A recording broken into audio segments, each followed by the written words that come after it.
Hi friends, അപ്പോൾ നമ്മുടെ പുതിയൊരു ചാനലിലെ പുതിയൊരു വീഡിയോയിലേക്ക് സ്വാഗതം. അപ്പോൾ നമ്മളിന്ന് ബൺ ഉണ്ടാക്കുന്നതാണ് കാണിക്കുന്നത് കേട്ടോ.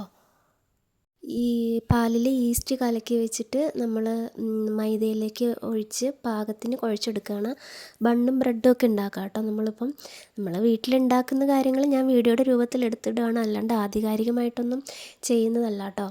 അപ്പോൾ അതിലേക്ക് നമ്മൾ ബട്ടർ ചേർക്കുകയാണ്. ബട്ടറും കൂടെ ചേർത്ത് നല്ലതുപോലെ കുഴച്ച് നല്ല പദം വരുത്തണം. ബണ്ണും ബ്രെഡൊക്കെ ഉണ്ടാക്കുമ്പോൾ അതാണ് നമ്മളിതിൻ്റെ കുഴയാണ് മെയിൻ. അപ്പം കുഴച്ച് നല്ല പദം വരുത്തിയിട്ടുണ്ട് കേട്ടോ. ഇനി നമ്മൾ ഈസ്റ്റും പാലും കൂടി ചെറു ചൂടുള്ള പാലിൽ ഈസ്റ്റ് ഇട്ട് വെച്ചിട്ടാണ് നമ്മൾ ചെയ്യുന്നത്. പിന്നെ നമ്മളതൊരു 1 മണിക്കൂറോളം നമ്മൾ റെസ്റ്റ് ചെയ്യാൻ വെച്ചിരിക്കുകയാണ്. ഇപ്പുറത്ത് നമ്മൾ കുറച്ച് ബാറ്റർ ഉണ്ടാക്കി വെച്ചിരിക്കുന്നത് പിസയ്ക്കുള്ളതാണ് കേട്ടോ. ഇതിപ്പോൾ ഇത്രയും പൊന്തി. അപ്പം ബണ്ണുണ്ടാക്കിയ കൂട്ടത്തിൽ കുറച്ച് പിസയും കൂടെ ഉണ്ടാക്കാമെന്ന് പറഞ്ഞാൽ അങ്ങനെ ചെയ്ത് വെച്ചിട്ടുണ്ട്. അതാണ് 2 പാത്രത്തിലിരിക്കുന്നത് കേട്ടോ. അപ്പോൾ ഇതിനി 1 മണിക്കൂർ കഴിഞ്ഞിട്ട് നമ്മൾ എടുത്തിട്ട് വീണ്ടും നമ്മൾ നല്ല പരുവപ്പെടുത്തി എടുക്കണം. മാവ് അതിന് കുറച്ച് പൊടി തടവിയിട്ട് നമ്മൾ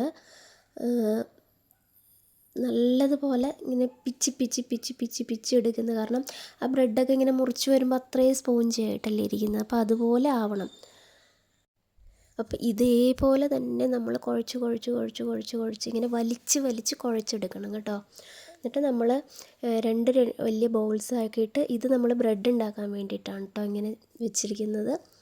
ബാക്കിയുള്ളത് ഉരുട്ടി ഒരു ബണ്ണുണ്ടാക്കാൻ വേണ്ടി തയ്യാറാണ് കേട്ടോ. ഇങ്ങനെ ഉരുട്ടി എത്ര വലുപ്പത്തിലാണോ വേണ്ടത്, കാരണം അതിലും സ്വാഭാവികമായിട്ട് ഇത് വലുതാവുമല്ലോ.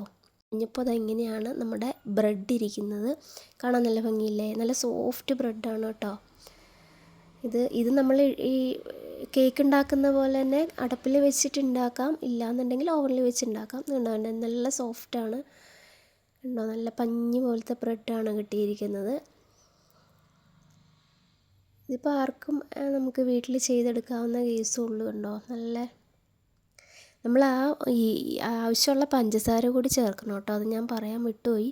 ഈസ്റ്റിൻ്റെയും പാലും കൂടെ കലക്കി വയ്ക്കുന്ന മിശ്രിതത്തിൽ ആവശ്യമുള്ള മധുരത്തിന് ആവശ്യമുള്ള പഞ്ചസാര കൂടി ചേർക്കുന്നത് നമ്മുടെ ബണ്ണാണ്. ബണ്ണുണ്ടാക്കിയിരിക്കുന്നത് നല്ല കടയിൽ നിന്ന് കിട്ടുന്ന പോലെ തന്നെ നല്ല സോഫ്റ്റ് ബണ്ണാണ് കിട്ടിയത്. നല്ല രുചിയുമായിരുന്നു കേട്ടോ. എല്ലാവരും ഒന്ന് ട്രൈ ചെയ്ത് നോക്കുക. അപ്പോൾ ഇതിൻ്റെ കൂടെ തന്നെ നമ്മൾ പറഞ്ഞല്ലോ, വീട്ടിൽ ചെയ്യുന്ന കാര്യങ്ങൾ അങ്ങനെ ജസ്റ്റ് വീഡിയോ എടുത്ത് അപ്ലോഡ് ആക്കുന്നേ ഉള്ളൂ. അപ്പോൾ പിസ്സ ഉണ്ടാക്കണമെന്ന് പറഞ്ഞിട്ടുണ്ടായിരുന്നല്ലോ. അപ്പോൾ അതിനായിട്ട് കുഴച്ച് വെച്ച മാവാണ്. അത് കുറച്ച് കൂടുതൽ പൊന്തിപ്പോയി. അത് പിന്നെ നമ്മളെടുത്ത് സെറ്റാക്കി പിസ്സ ഉണ്ടാക്കാൻ വേണ്ടിയിട്ട് വീണ്ടും ഒക്കെ കുഴച്ച് പദം വരുത്തിയിട്ട് പിസ്സ ഉണ്ടാക്കാൻ പോവാണ്. ഈ പിസ്സയുടെ വീഡിയോ ഒന്നും വലുതായിട്ടൊന്നും വേണമെന്നുണ്ടെങ്കിൽ ഞാൻ ചെയ്തിട്ടിടാം. ഇപ്പോൾ ജസ്റ്റ് ഇതിൻ്റെ കൂടെ ചെയ്തപ്പോൾ ആ വീഡിയോയും കൂടെ ഞാൻ എടുത്തു എന്നേ ഉള്ളൂ. പിസ്സയുടെ വലിയ വീഡിയോസ് ആധികാരികമായിട്ടുള്ള കാര്യങ്ങളൊന്നും ഇതിൽ പറയുന്നില്ല. ജസ്റ്റ് ആ കുഴച്ച് വെച്ചു. പിന്നെ അതിൻ്റെ പിസ്സയുടെ വലിയ വീഡിയോ വേണമെന്നുണ്ടെങ്കിൽ ആരെങ്കിലും പറയുകയാണെന്നുണ്ടെങ്കിൽ ഞാനിടാം. പിസ്സയുടെ ആ ഒരു പാത്രത്തിൽ നമ്മൾ ബട്ടർ തടവി പിസ്സയുടെ കാരണം അടിയിൽ പിടിക്കരുതല്ലോ, അതിനായിട്ടാണ് ബട്ടർ തടവിയിട്ട് വയ്ക്കുന്നത്. പിന്നെ പിസ്സ സോസ്, അതിലിപ്പോൾ പിസ്സ സോസ് ഉണ്ടാക്കുന്ന മാത്രമേ ഇതിൽ എടുക്കുക. അത് വീഡിയോ എടുത്തില്ല. പിസ്സ സോസിൻ്റെ ആ വീഡിയോ ആർക്കെങ്കിലും വേണമെന്നുണ്ടെങ്കിൽ പറഞ്ഞാൽ ഞാനത് ഇടാം. നമ്മളുണ്ടാക്കിയ സോസ് തന്നെയാണ് പിസ്സ സോസ് അതിൻ്റെ മുകളിലേക്ക് ആഡ് ചെയ്തിട്ട്. അതിപ്പം നമ്മളതിൽ പെട്ടെന്നൊരു പിസ്സ ബണ്ണുണ്ടാക്കിയ കൂട്ടത്തിൽ പെട്ടെന്നൊരു പിസ്സ ഉണ്ടാക്കി ഇട്ടുവെന്നേ ഉള്ളൂ. അപ്പോൾ വീഡിയോ എല്ലാവർക്കും ഇഷ്ടപ്പെട്ടെന്നുണ്ടെങ്കിൽ ലൈക്ക് ചെയ്യുക, കമൻറ്റ് ചെയ്യുക, സബ്സ്ക്രൈബ് ചെയ്യുക. അത് ചീസാണ് കേട്ടോ, മസാല ചീസാണ് ഇടുന്നത്. അപ്പോൾ വലിയ വീഡിയോ ഒന്നുമില്ല, നമ്മൾ വീട്ടിൽ ചെയ്ത കാര്യം വീഡിയോ എടുത്തു ഇട്ടു, അത്രേ ഉള്ളൂ. അപ്പോൾ ഇഷ്ടപ്പെട്ടെന്നുണ്ടെങ്കിൽ ലൈക്ക് ചെയ്യുക, സബ്സ്ക്രൈബ് ചെയ്യുക. മസാല ചീസും ചിക്കനും ആണ് കേട്ടോ, അത് ചിക്കൻ പിസ്സയാണ് ഉണ്ടാക്കിയത്. അപ്പോൾ ഇത്രയൊക്കെ ഉള്ളൂ ഇന്നത്തെ നമ്മുടെ വീഡിയോ. കണ്ട് ഇഷ്ടപ്പെട്ടവരാണെങ്കിൽ ലൈക്ക് ചെയ്യണം, ഓക്കെ, സബ്സ്ക്രൈബ് ചെയ്യണം.